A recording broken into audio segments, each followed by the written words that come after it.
Listo, chicos. Entonces estamos viéndole la conmutación de datos y paquetes, que como les decía, ya lo habíamos visto, digamos, hasta desde el punto de vista práctico, pero digamos que resume o es la, digamos que la, como entendiendo, digamos que el concepto como tal. ¿Qué es lo de ATM, transferencia síncrona? ¿Qué creen que es eso? ¿Para qué sirve?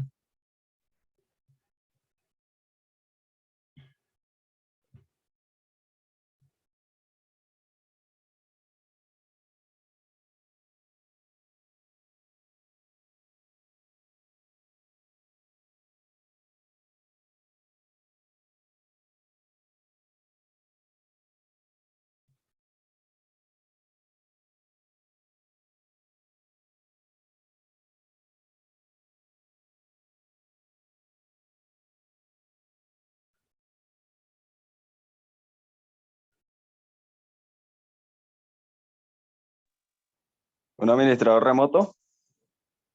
Sí, sí, digamos que el ATM, Para para, administrar, mantener e inventariar el paquete de equipo de gama empresarial.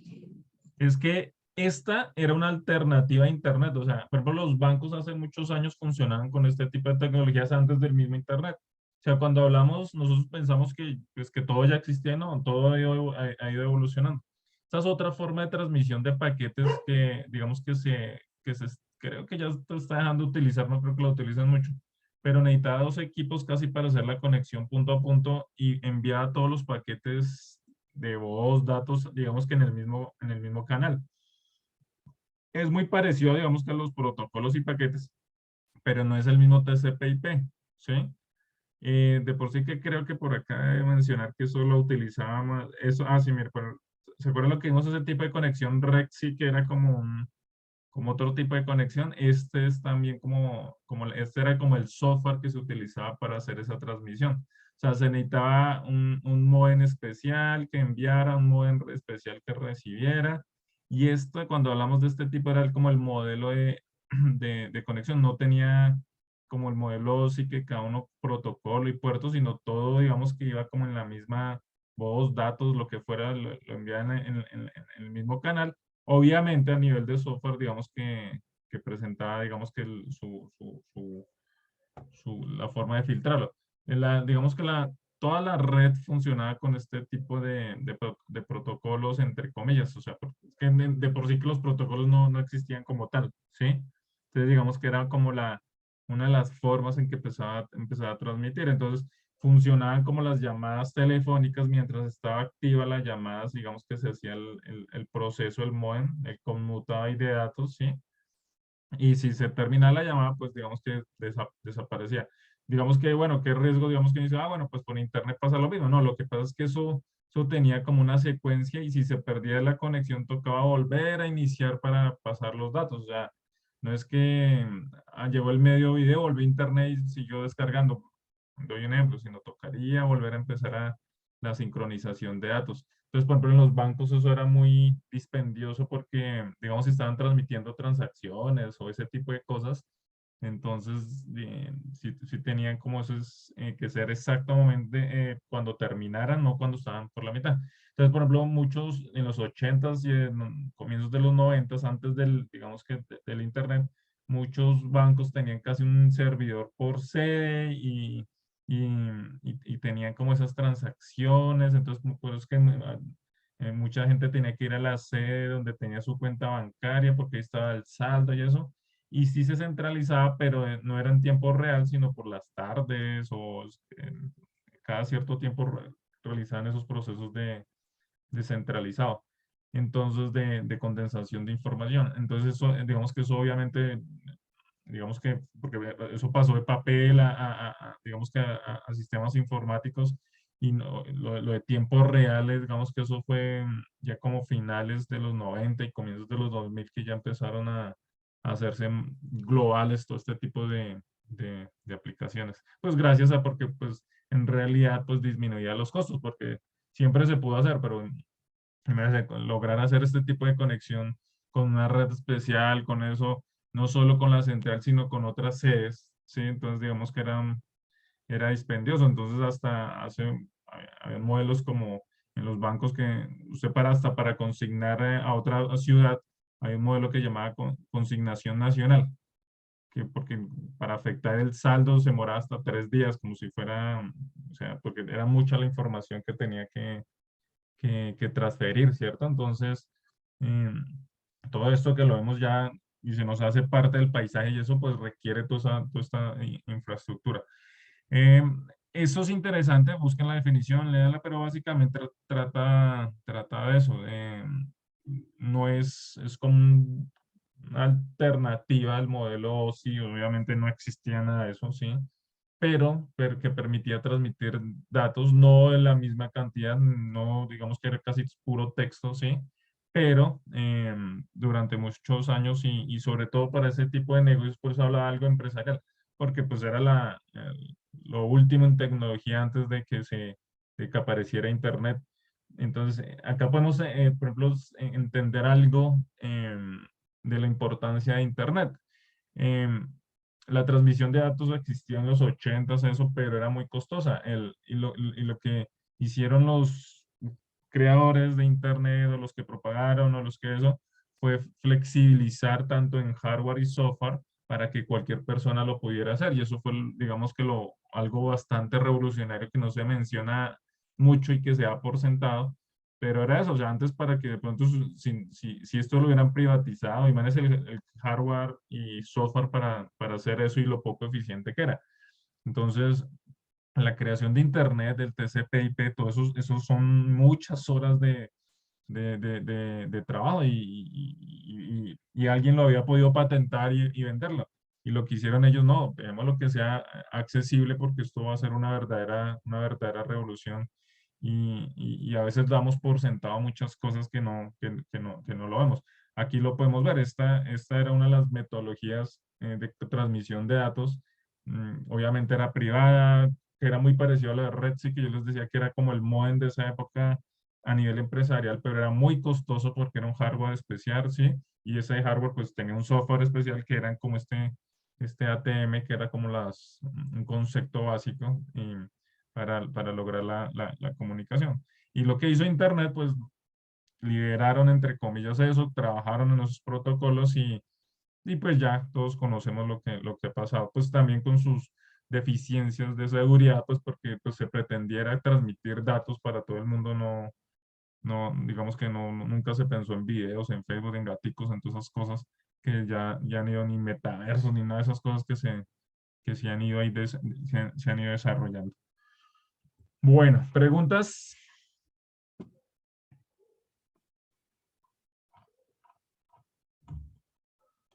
Entonces son como dos definicioncitas que tenemos ahí pendientes, que son muy teóricas de toda esta carreta de lo que es. Entonces, bueno, vamos a empezar a trabajar ya lo que es como el tallercito final. Va a estar dividido en dos partes. La primera parte es casi todo lo de Windows. Casi, porque pues hace parte digamos, de las redes. Y vamos a traer una segunda parte ya, digamos que ya más que en Linux y eso es como ver otras herramientas, ¿sí? Que de por sí que ahí también ya empezamos a ver que otros elementos podemos trabajar. Casi todo está enfocado a lo de Windows, aunque ya empezamos a ver, voy a leer punto por punto, la idea es que lo desarrollen en clase, puede ser. Hoy es lunes, la idea es de aquí al lunes, miércoles, desarrollar esta primera parte y ya miércoles, jueves y viernes trabajar la segunda parte, que sería ya como buscar, de por sí que pueden ir buscando como emuladores de firewall, de Fortinet, algo como que pueda. La idea es ver qué podemos profundizar y qué otras herramientas, qué herramientas hay. Bueno, vamos a empezar por el métodos para integrar dos o más redes. Digamos que eso pero ojo con eso, no es que, sí, con un cable, no, no, sino que le damos la definición y ejemplos y profundicemos un poquito más para ir cerrando, porque todos estos son temas de, como para ya concluyendo el tema. Entonces, tenemos dos redes, ¿para qué las integraríamos y cómo las integraríamos? ¿Sí? Digamos que eso es lo que tenemos que para qué y los métodos, ¿no? ¿Sí?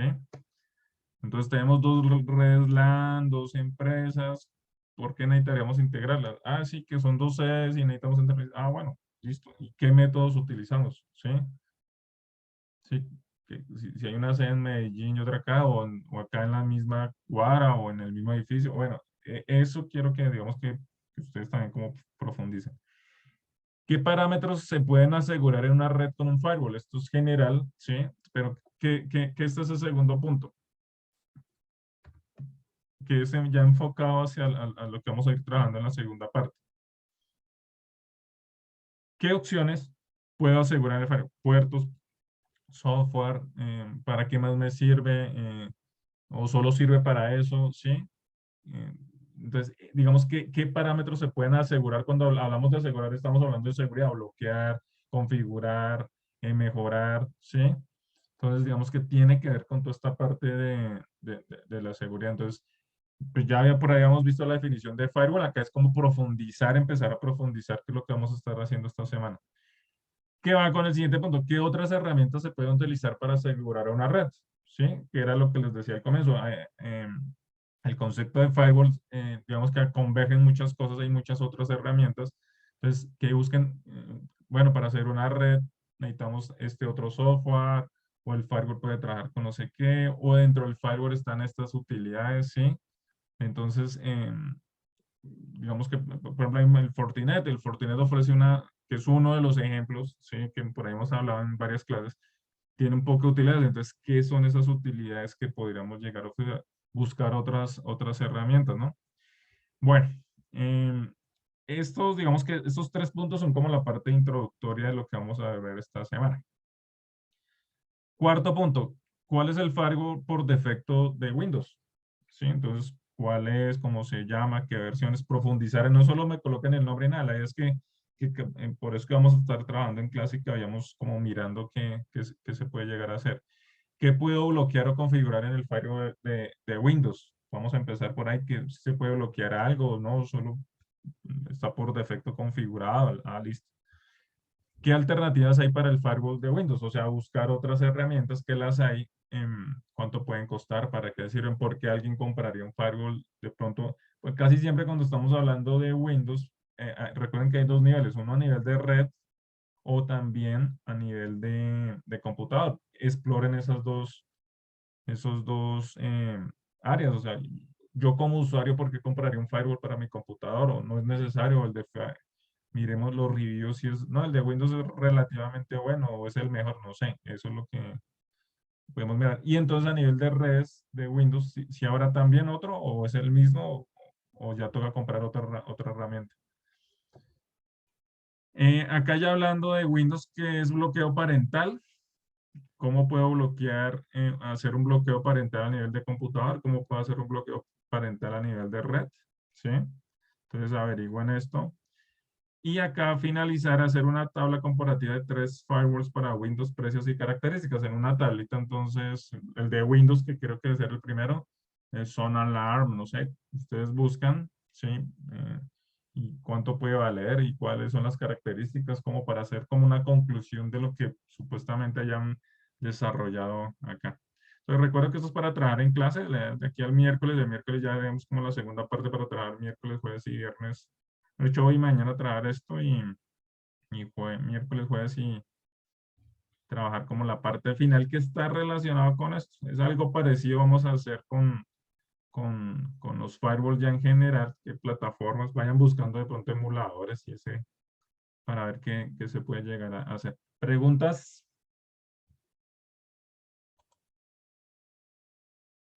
Pero una pregunta, ¿pero me puedo hacer con imágenes también? Sí, claro. Sí, la idea es sacar pantallazos y que les cae como esa herramientica que lo puedan. Digamos, se puede hacer en Packet Tracer. Ahí, digamos, más o menos también. Al principio Sí. no. Bueno, el Packet Tracer, la segunda parte creo que sí, porque esto es de Windows, pero sí, Ah, lo ok, pueden lograr. listo. Pero mire que la segunda parte sí lo pueden hacer ahí de pronto sí para probar el de Cisco o algo así, un firewall, el demo eso. Pero pueden ir cacharreando. Este primero es más de Windows, entonces mira el de Windows cómo funciona y eso.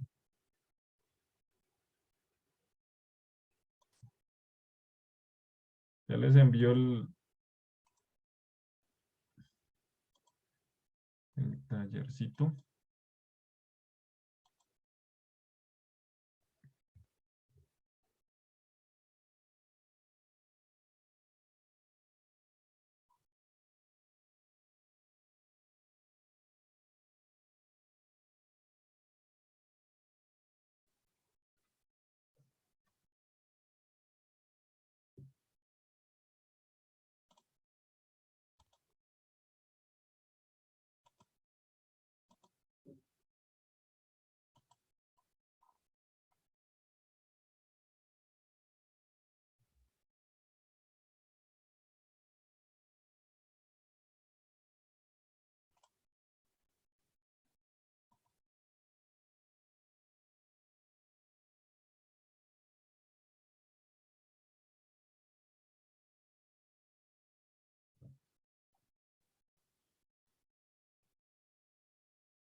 Muchachos, nos volvemos a conectar ahorita que se acabe la reunión.